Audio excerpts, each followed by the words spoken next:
Hello, welcome along to the Let's Get Running podcast with me, the White Devil, Sean, and the Caramel Kid, Jermaine. How you doing, Jermaine? Well, I'm good. You? What are you up to? I'm sitting here, I'm looking out the window in what's going to be my baby's nursery, which is arriving, hopefully, fingers crossed, in the next couple of weeks.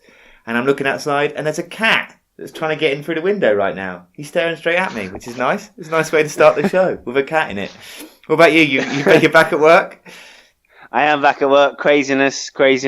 Yeah. So I just joined my new garage. Yeah. And go to see the manager for the first time. Shake his hand and see how it's going.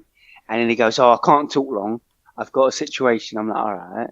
He goes, "Two drivers was just having a punch up inside the garage." I was like, "Oh, this sounds like a really pleasant place." Yeah, everyone's getting on with each other. And then that was the first day. Yeah. Then the second day, I pulled my bus in, and one of those Boris buses, them new shiny buses. Yeah. So they're quarter of £1,000,000. Yeah. It basically someone had crashed the whole front and it had squashed it, almost like a sardine can squash. I was like, wow. This is how they roll. They're hotheads in this new bus garage. No. Because everyone goes, "Oh, why are you going to this garage? Why are you going to this garage? They're ghetto." I said, "It should be all right." "Oh, they're ghetto." Okay. Where is the garage, or is that a secret? South East London? So for all our London listeners out there, which routes are we going to see Jermaine riding the bus on from now going forward? Well, at the moment, I'm route locked to 188. 188. Okay, check out. So the I'm back on my old route, so that's fine. That's all good. Yeah.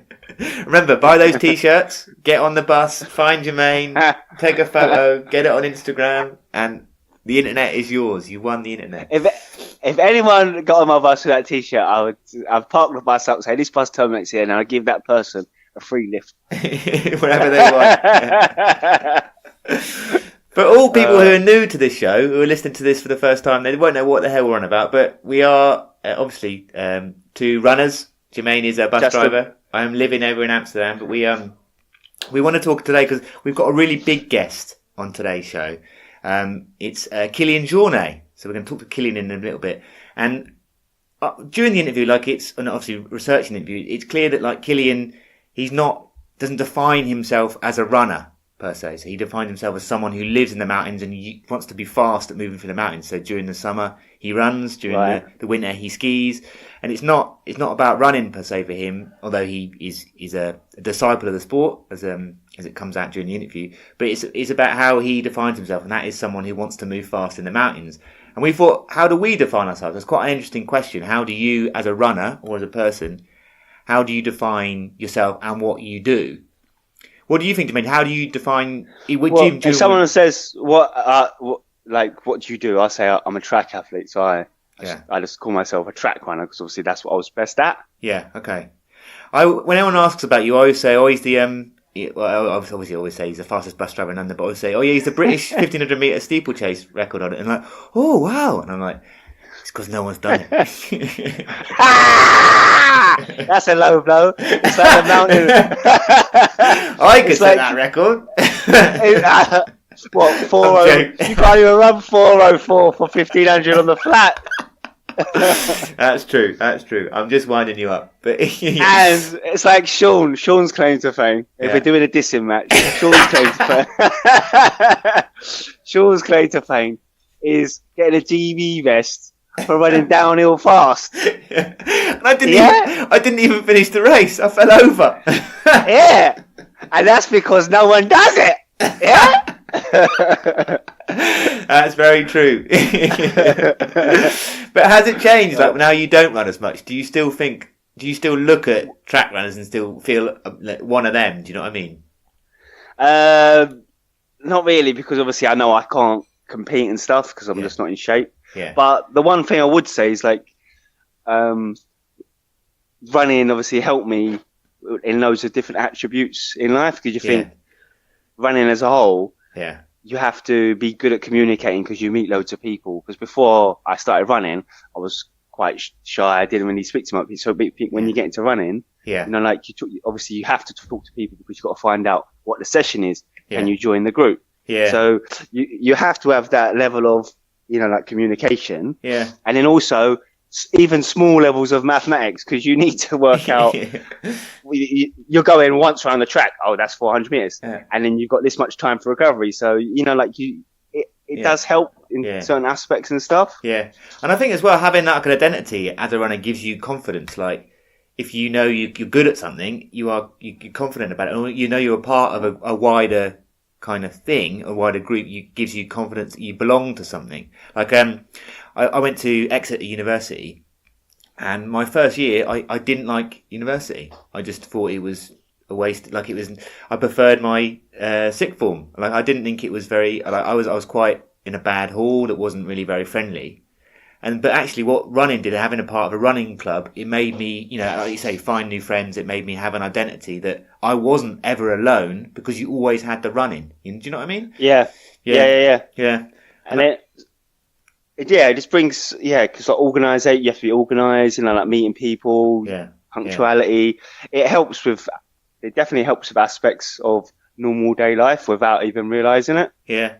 And I think I tend to define myself as someone involved with running above anything else, like my job or whatever else, because that's just, I know, admittedly I work in running, so it makes a difference, but it does, like you say, change you so much. Like I'm way more, I think, organised and productive. I know that I've got to fit in certain things during the course of the day, and I make sure I organise my time to do that. And I think also that it does a little bit make you a bit headstrong. So I know that, like, I would do things to the detriment sometimes of people that I care about because I'm so one-track mind about I've got to do this run, I've got to do that, and I've got to do this. And even that spills into work a little bit because you think, this is what I have to do, this, and this, I'm going to do this, and this. And you become a bit too focused. So there's negative points to it, but it's made me so much more confident and productive and I don't know, creative as a person that I couldn't do without it. Do you know what I mean? I think. Yeah. Because it's like you can't imagine what you would be like if you didn't run. Yeah, I can't. Because your personality would be different, wouldn't it? Yeah. I remember when I didn't run, I used to go. I got into I got in a bit into the weights and the gym and stuff, and like only for like a couple of years. I ran as a teenager, and then going to lifting the baked bean tin, level weights. yeah. We had it was me and my mate at work. A couple of us. We made we all lived together, and I made a bench and had it in my room. We used to call it Dick's Gyms, and we used to go in there, oil each other up. So what was the bench? Explain. I know, I did buy a bench, but I bought some weights and stuff in it. So my bedroom was the gym, so we used to go down to the gym. But I remember, did you put your Spider-Man bed sheets down and you know? Yeah, we did that. Yeah, played a bit of music in there. It was good. Yeah, but I think I was, I think I was a bit more. I certainly got bigger, but I was a bit more. I don't know. I got myself into a bit more scrapes. I was a bit more aggressive, which is you wouldn't imagine from me, I guess. And I'm sure if I hadn't had running, I would have been. I liked the odd drink when I was a teenager. I think I might have gone a bit off the rails, but you never know, do you? It does. I think it saves you. And do you find people like who have, alcoholics who have found running and it gets them along the straight and narrow and gives them something to focus their life around. So.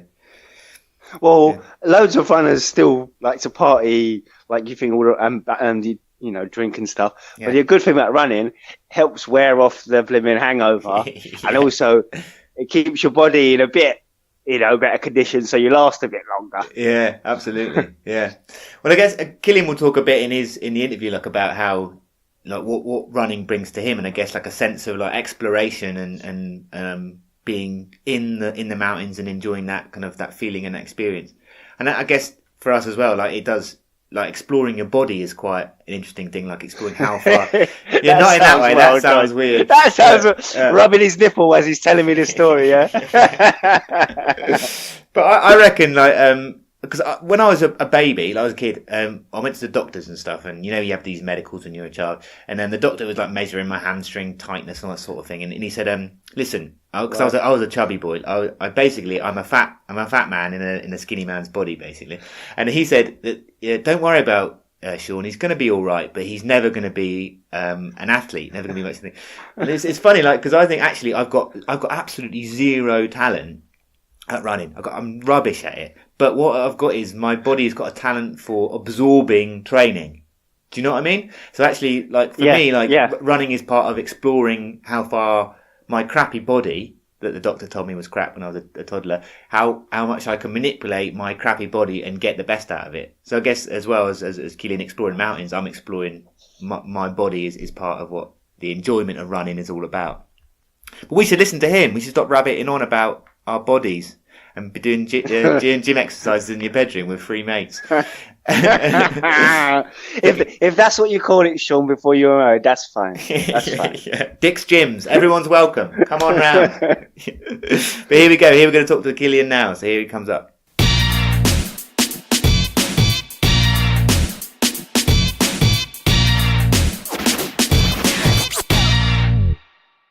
So on this week's podcast, we have incredibly Kilian Jornet. How are you doing, Killian?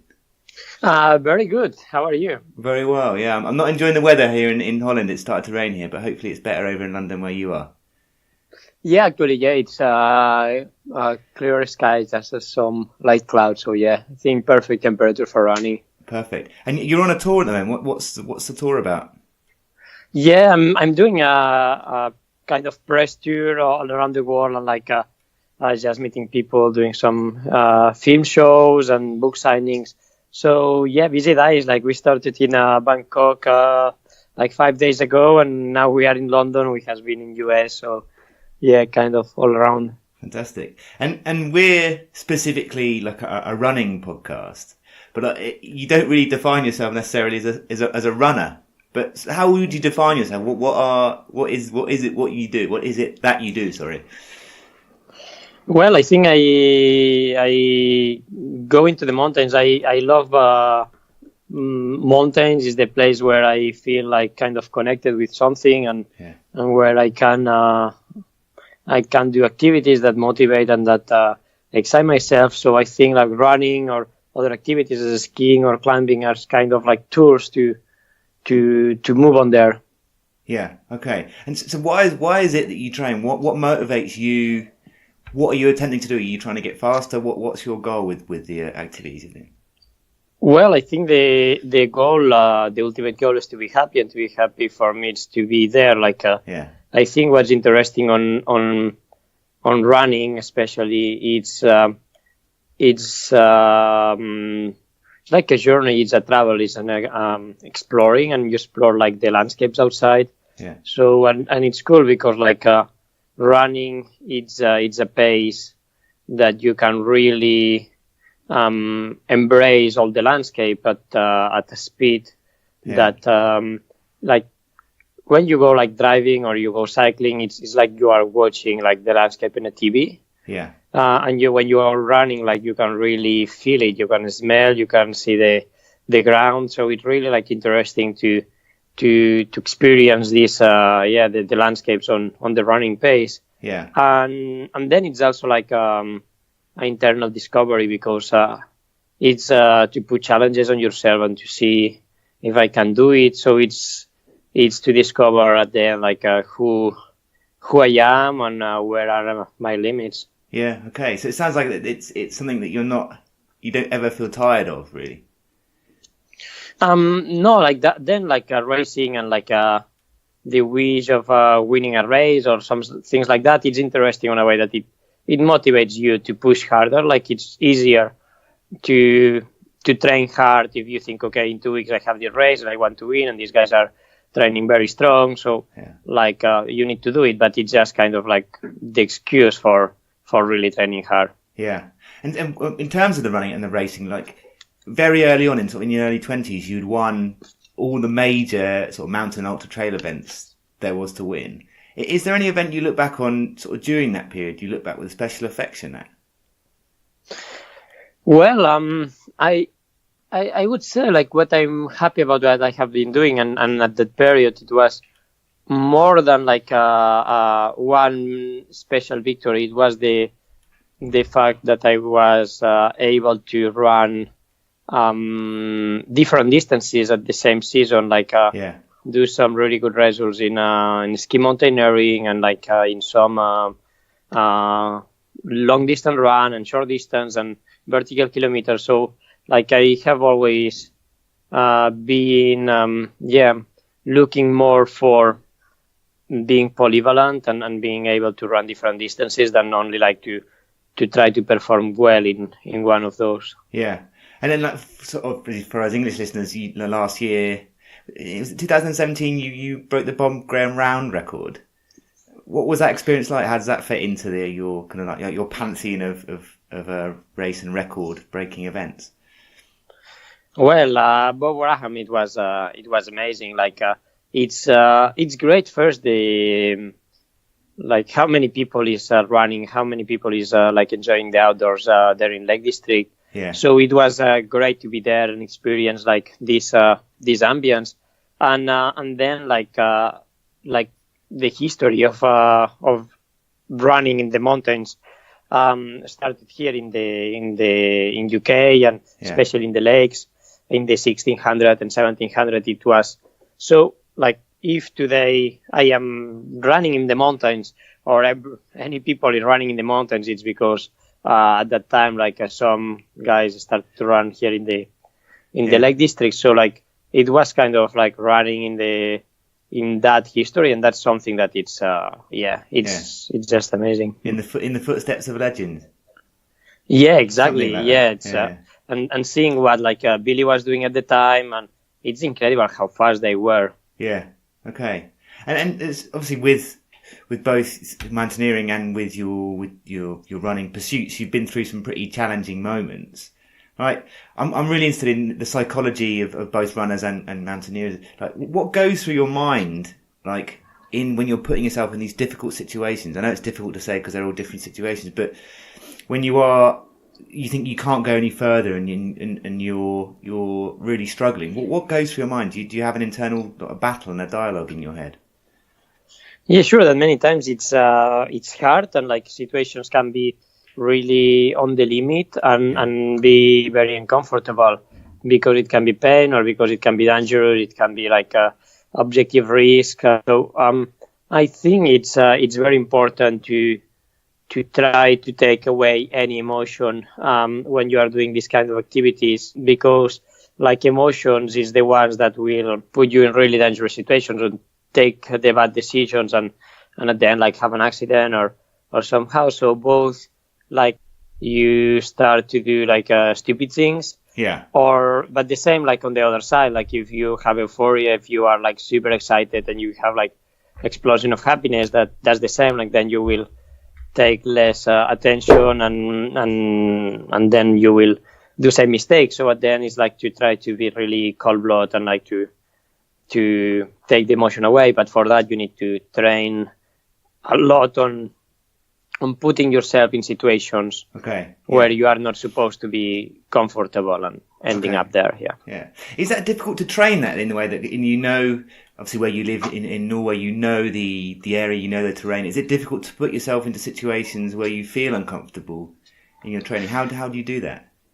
Well, I would say it's not difficult, but because you can always put yourself, like it can be on technical skills, like if you go to do things that they are technically in your edge, or if you are like running, like you can always do like really long distances. You can start running and run for 30, 40, 50 hours in your backyard or things like that, or going when situations are not very good. But it's not something that you can do like every day or every week or even every month. It's some kind of training that you cannot do a lot, because if you do a lot, like probably you die. So it's only like to choose the right times to do, and to do just like a few times during your life. And how important is kit in terms of this? Because obviously you've been with Solomon for a long period, since you were very young, right? Is that you were tied with Solomon?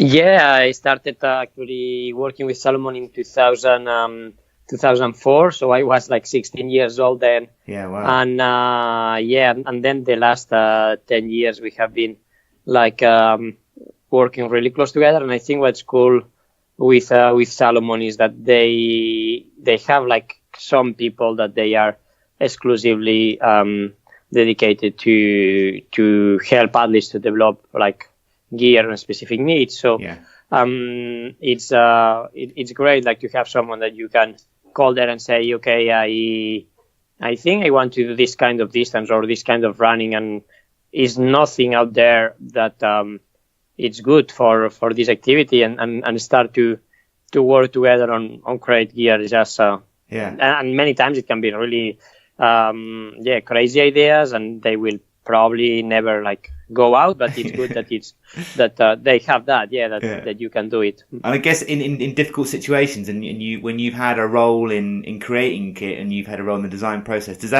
do you have an inner confidence that you know what you're doing, because not only are you doing it, but you've had a say in how these pieces were created?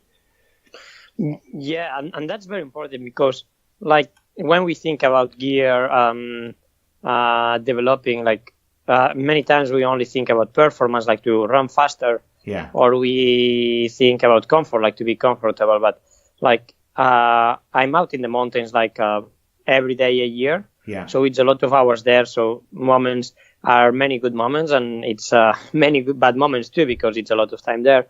So also like it's about safety at the end, because like being super confident with the gear, it's to be safe too.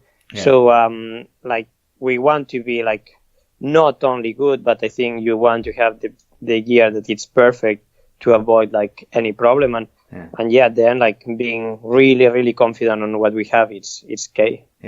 And I think we share something. We have impending fatherhood. Is that right? Are you due to be a father? Yeah, we are expecting a baby for this winter. Fantastic. Us too, a couple of weeks in December, so it should be exciting. But being a father and becoming a father, is that going to change your attitude to exploration and risk taking at all?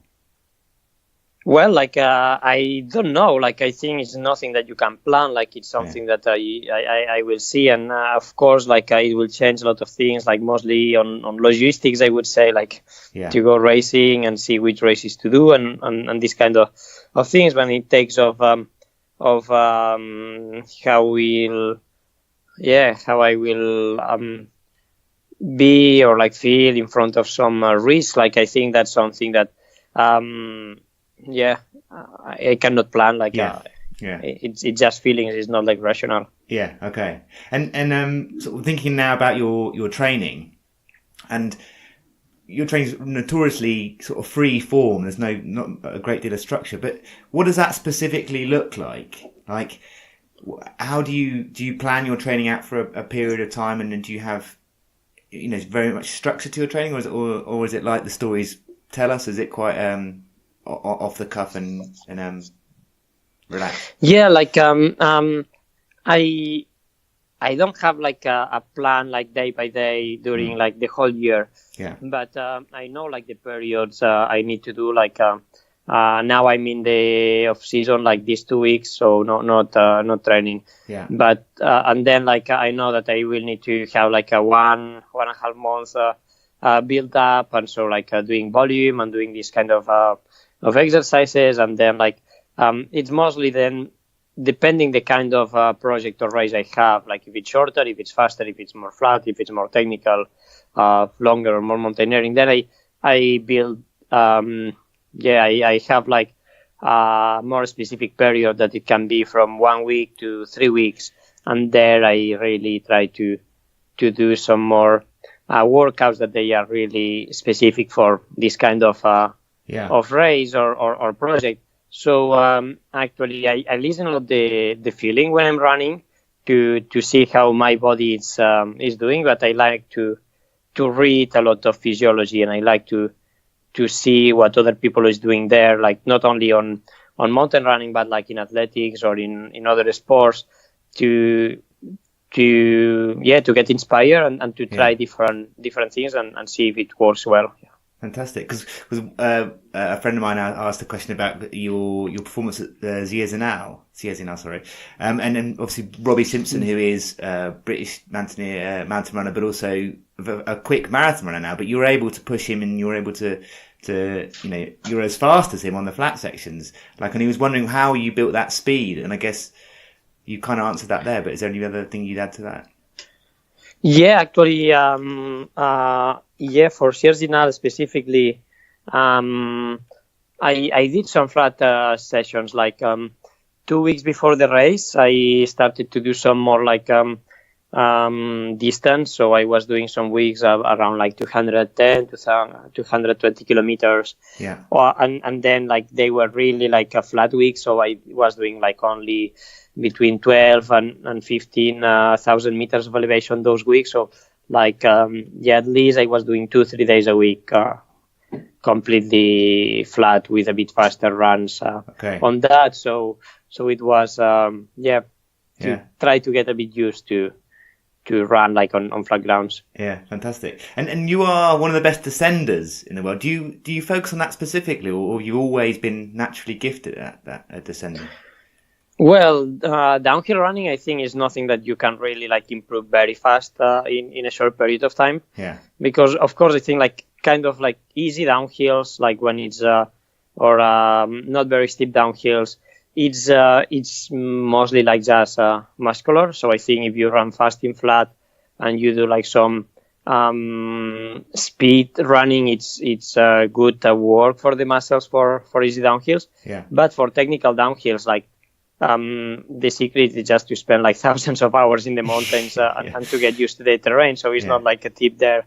It's more to be really used to the terrain, and then it's more about reading the terrain than anything else. So it's to get a moment where you see a rock and you know if it's moving or not, and to see if you put the feet in this way or in that other way, it will do that or that, and that's just to spend like a bunch of hours there. Hours and hours. And then I've seen it written in various places in your book about how you had like irrepressible energy and determination when you were a young man. Like, I'm interested in what your take is on that. What do you think what your mentality was in young man, and what influenced you the man you are today? Does that make sense?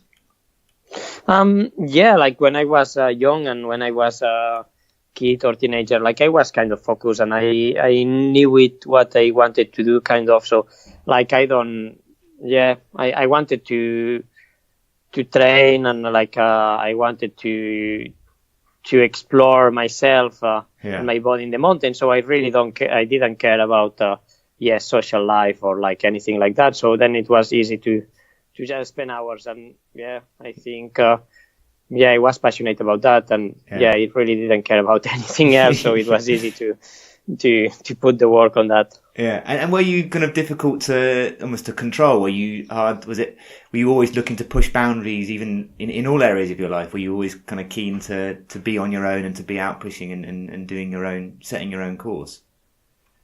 Yeah, I think like it was like a lot of like all the training was made by myself, and it was good to have like people like guiding that, like people like the coach and everything. But it was also interesting like to see what others do. But it was about like pushing and exploring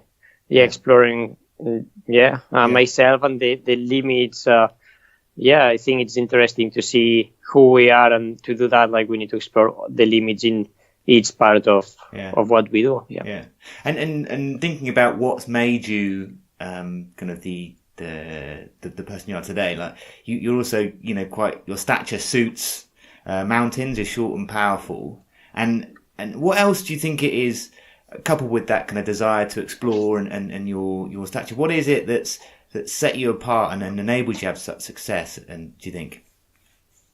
Well, I think that it's mostly like I think it's two things. First, like one is motivation, like to be able to run for long and to keep performing for long is to keep motivated. And I think for that it's like I would say like I love to run. I love to be out. Like it's not any day that I wake up and it's like I need to do that. It's like every day I wake up, I open the window and it's like I want to go there.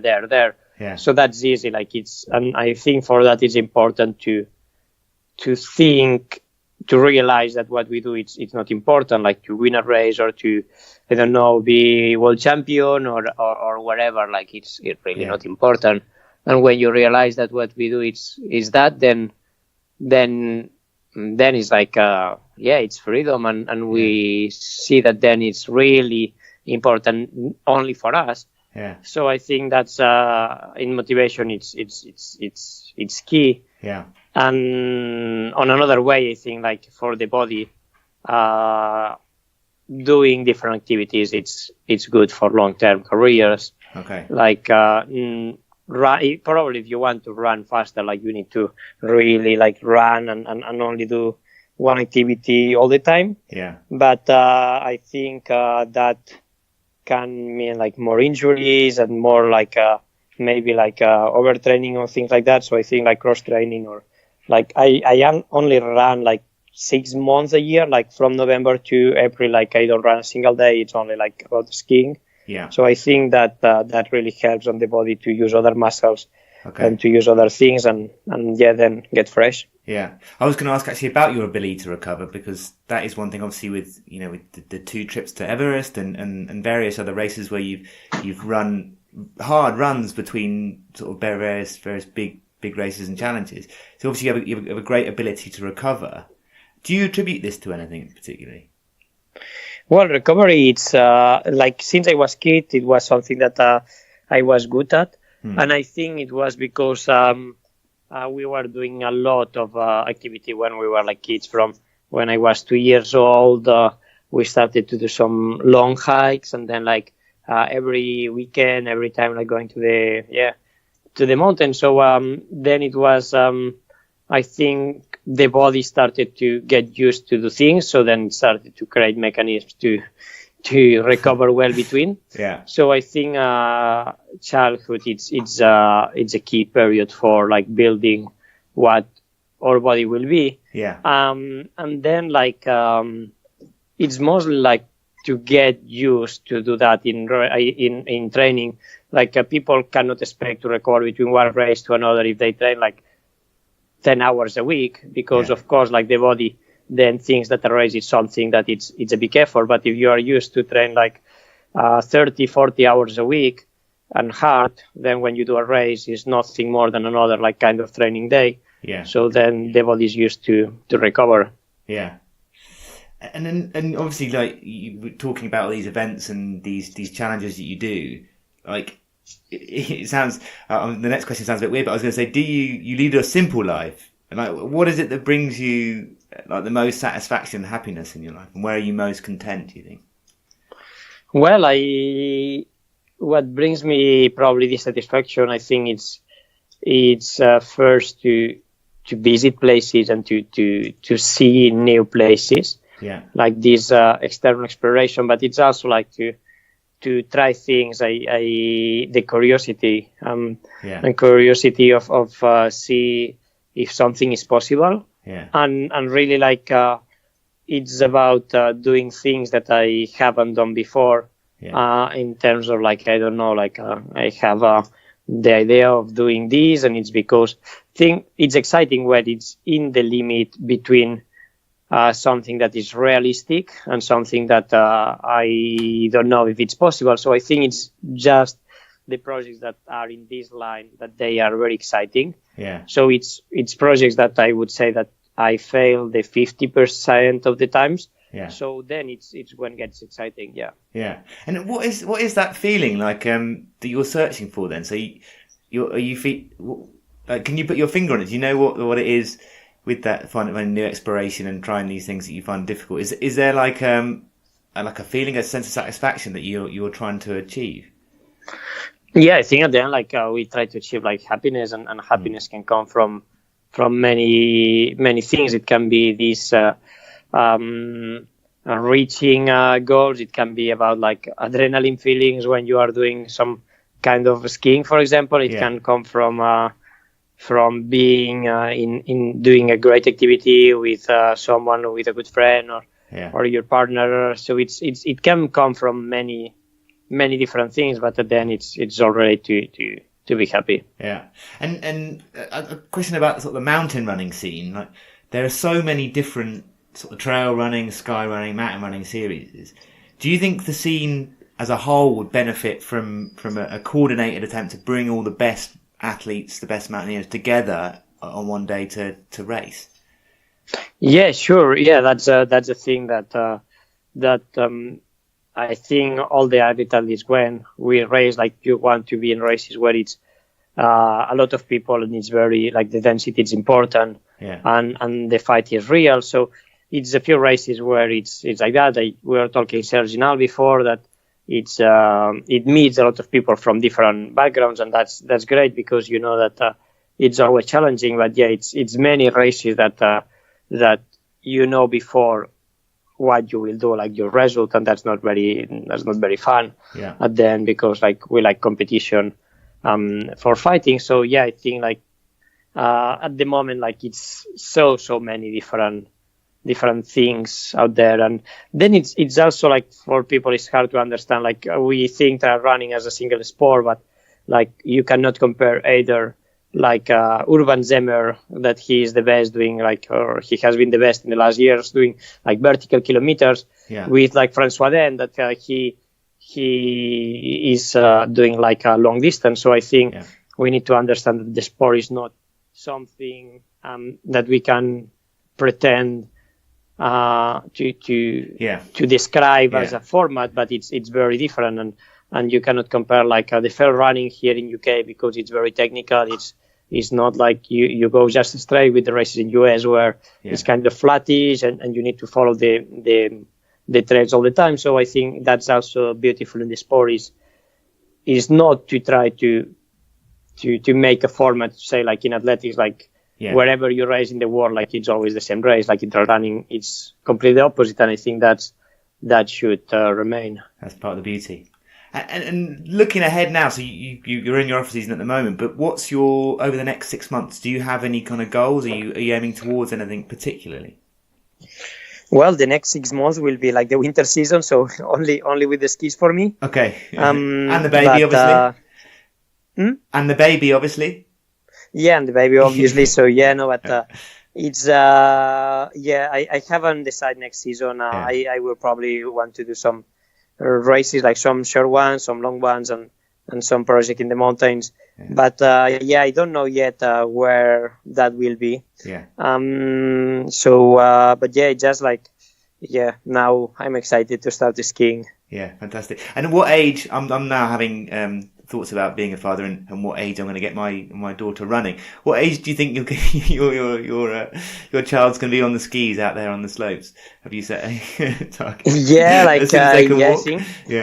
It's hard to plan. It's hard to see, but I think like we would like to take our kid like to the mountains as we do. I think like it's just to keep like natural with life, and just like when we go for a tour in the mountains, just like to have the kid with us in the backyard first. And like I don't know, like I started to walk by myself when I was like 11 months, and since then like being out of the backpack. But then I think it's the kid that will like decide when it likes to start to walk.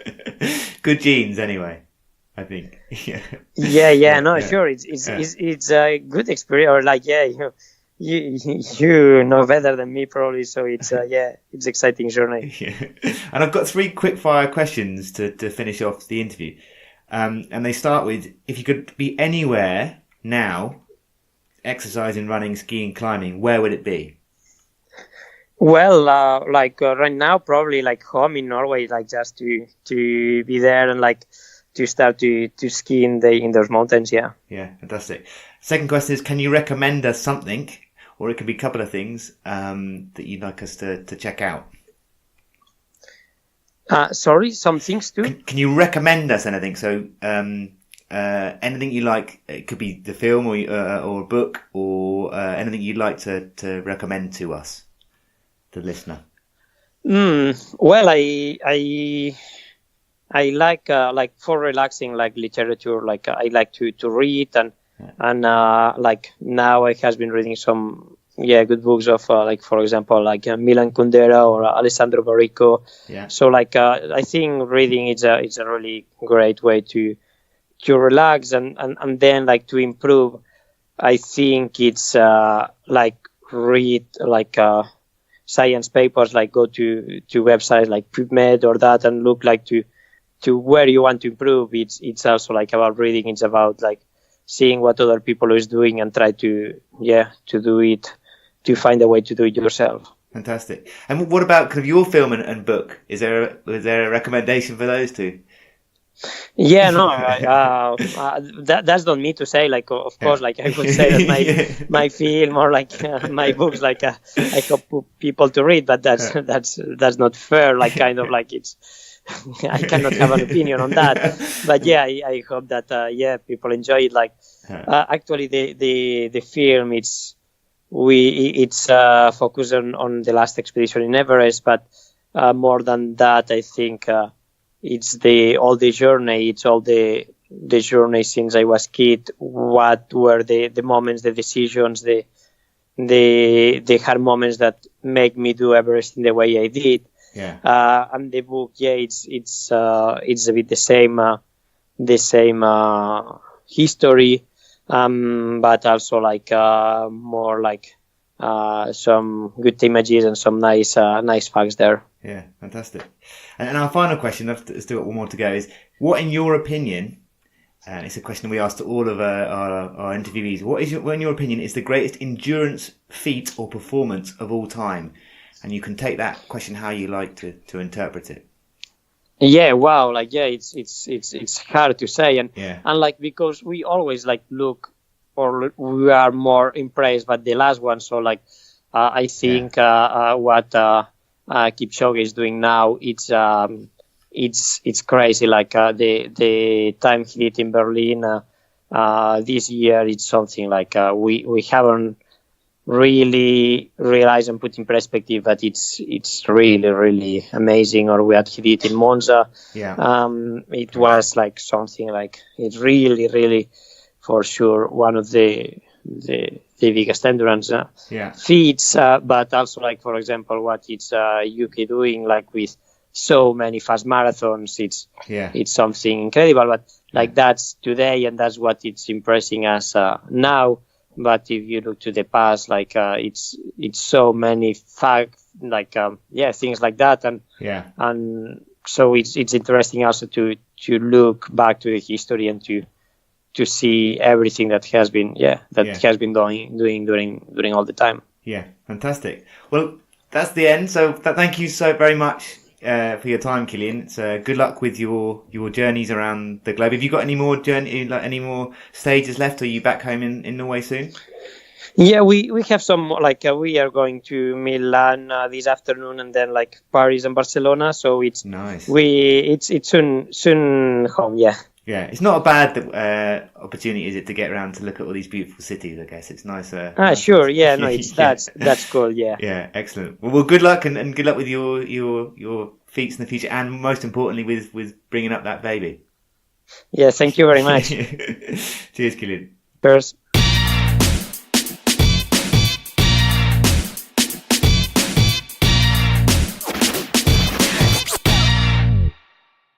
So nice interview there with Killian. Hope everyone enjoyed it. It's good to hear his thoughts, and he's doing a tour around the world basically. So check out his film coming up, and obviously his book. Great to talk to him. So Jermaine, we've got to talk about our challenge. Oh boy, wait a minute. This bus is reversing. I see you, Sean. I'm retiring from podcast, Sean. See ya. Yeah. Go on. What have you got for me? On the last couple of shows, if you are new listeners to the show, we previously did a challenge where I was aiming to run a marathon in under 2 hours and 20 minutes, and we got loads of advice from loads of people to give us some experts, like psychologists. Project Dixon, we called that. Project Dixon, yeah. Project 220 or bust. And it was really exciting. We really enjoyed it. We enjoyed the podcast that came out of it. So we wanted to have a new challenge. And we announced that on the last show. We were looking for ideas.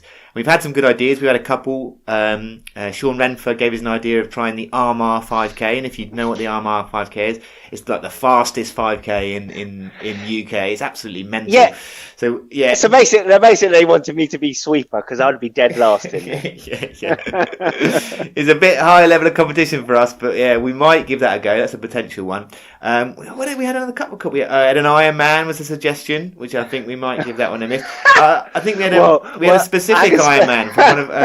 I'll have to find out what the Ironman I'll have to wear two. I'll have to wear two buoyancy suits because I don't swim too good. That's what I said. Yeah, the caramel. I put hashtag caramel don't float. But so yeah, that was and that was from Alex. Alex, thanks for that. Alex, he suggested an Ironman that he's doing himself, so that could have been quite fun. But one of the other ideas we had was actually from I was going to say a rival podcast, but we're not rivals. We're all friends. You've got enough time to listen to more than one podcast, for God's sake.